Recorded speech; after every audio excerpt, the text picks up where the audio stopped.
एका पसरट दगडावर भुरी गोगलगाय अंग आकसून बसावी तशी बसली होती. सीताफळाच्या झाडाकडे एकटक बघत होती. शिवप्पाचा आवाज कानावर येताच उठून उभी राहिली. खांद्यावरच्या चाबकाचा आवाज करीत बैल व अवताचा तोल सांभाळीत शिवप्पा भुरीच्या जवळ येऊन उभा राहिला. भुरीचे फुगलेले गाल बघून काहीतरी झाले हे त्याला लगेच कळलं. शिवप्पाला बघून भुरी दगडावरून खाली उतरली व गवतातून वाट काढीत शिवप्पाकडे आली. ते बघ, त्या झुडपात काहीतरी लपलंय. भुरी भेदरून सीताफळाच्या झुडपाकडं बोट दाखवून म्हणाली. सरडा बिरडा असल, राहू दे. शिवप्पाच्या उत्तरानं भुरीचं समाधान झालं नाही. ती वळून त्या झुडपाकडं बघत होती. शिवप्पा सोबत चालू लागली. तू का आलीस ते सांग आधी. शिवप्पा तिच्या डोक्यावर हात ठेवून म्हणाला. भुरीच्या मायनं मारलंय. भुरीच्या डोळ्यात किरणं पडून तळं चमकावं तसं चमकलं. अरे, का मारलं भुरीच्या मायनं आप्पाच्या भुरीला? घरी गेल्यावर चापकानं फोडून काढतो की नाही बघ. शिवप्पा लटका राग दाखवून म्हणाला. नाही मारत भुरीचा आप्पा भुरीच्या मायला, नेहमी असंच म्हणतंय. बोलताना भुरीचा उमाळा दाटून आला होता. आज भुरीनं जास्तच मार खाल्लाय हे शिवप्पाच्या लक्षात आलं होतं. कुठं मारली भुरीच्या मायनं? पाठीवर मारली की पायावर? तुराटीनं मारली, सगळ्या अंगावर. भुरी दगडावरून टुनटुनत शिवप्पाच्या अवतामागे धावत तक्रारीचा पाढा वाचित पळत होती. गालात हसत तिची मज्जा तो घेत होता. मला माहीत आहे, मला मारलं की तू तिला काही करत नाहीस. ह्या बारीस भुरीची माय नक्की मार खाणार आहे बघ. कोरड्या ढगासारखा शिवप्पा भुरीला कोरडा दिलासा देत होता.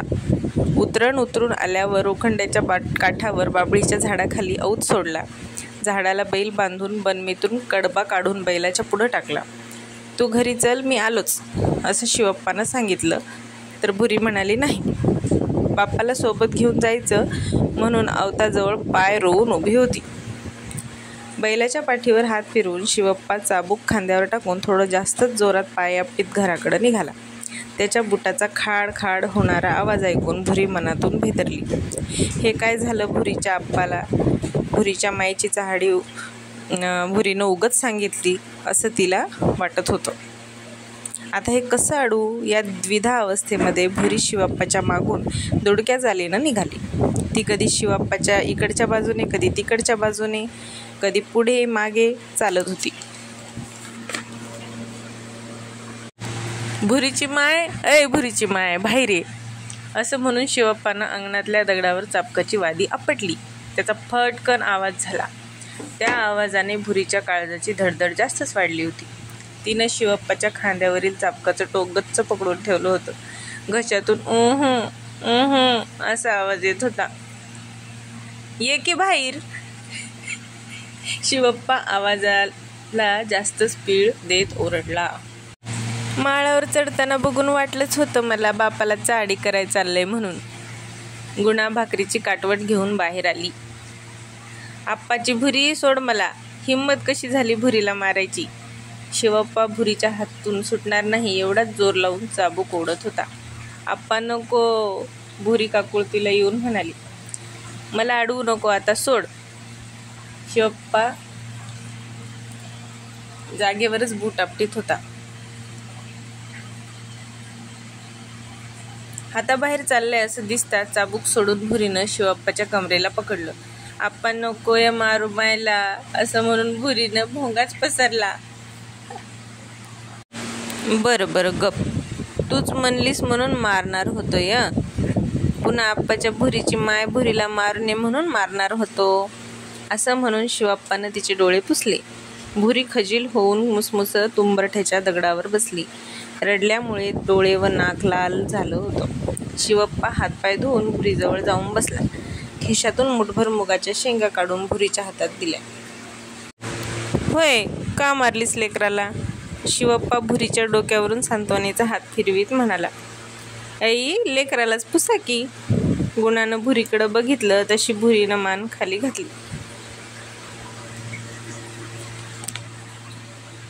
माय भुरी, तूच सांग आता, तुला का मारले मायनं? शिवप्पाचा प्रश्न ऐकून भुरीच्या डोळ्यातला ओसरलेला पूर पुन्हा मोठी लाट आल्यासारखा वाहू लागला.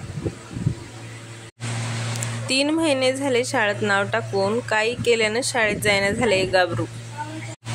आज मास्तर खुद घरी आलं होतं. गुणाबाई भुरीला शाळेत पाठवत जाये, अभ्यास मागं पडतंय असं म्हणलालतं. आणि हे लेकरू का नाही उतरंडीच्या सांदीला जाऊन लपून बसले. म्या इकडं तिकडं बघितलं तर कुठंच दिसना की. गाडग्यातली डाळ घ्यायला गेल्यानं हे तिथं.